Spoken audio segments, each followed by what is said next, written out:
நண்பர்கள் அனைவருக்கும் வணக்கம்.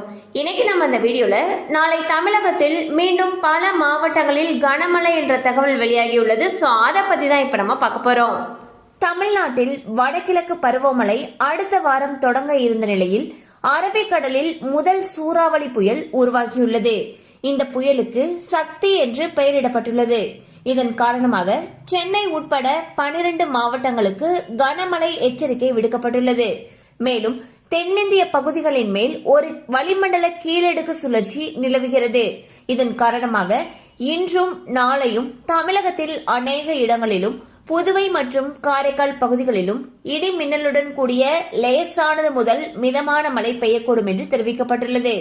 மேலும் இதன் காரணமாக கிருஷ்ணகிரி, தருமபுரி, சேலம், திருப்பத்தூர், நாமக்கல், திருச்சிராப்பள்ளி, திண்டுக்கல், மதுரை, தேனி, விருதுநகர், சிவகங்கை மற்றும் ராமநாதபுரம் ஆகிய மாவட்டங்களில் ஓரிரு இடங்களில் கனமழை பெய்ய வாய்ப்புள்ளது என்று சென்னை வானிலை ஆய்வு மையம் தெரிவித்துள்ளது. சோ பாத்தீங்கன்னா வடகிழக்கு பருவமழை தொடங்குறதுக்கு இருக்கு. அது மட்டும் இல்லாம புதிய புயல் ஒன்று உருவாகி இருக்கு. அண்ட் வளிமண்டல கீழடுக்கு சுழற்சியும் நிலவிட்டு வந்துட்டு இருக்கு. இதன் காரணமாக தமிழகத்துல பல மாவட்டங்கள்ல கனமழைக்கு வாய்ப்பு இருப்பதாக வானிலை ஆய்வு மையம் அறிவிச்சிருக்காங்க. கண்டிப்பா அந்த அப்டேட் உங்களுக்கு பயனுள்ளதா இருந்திருக்கும் நம்புறோம். மேலும் இது போல அப்டேட்ஸ் உங்களை உடனே ரீச் ஆகணும்னு நினைச்சீங்கன்னா நம்ம சேனலோட தொடர்ந்து இணைந்திருங்கள். தேங்க்யூ ஃபார் வாட்சிங்.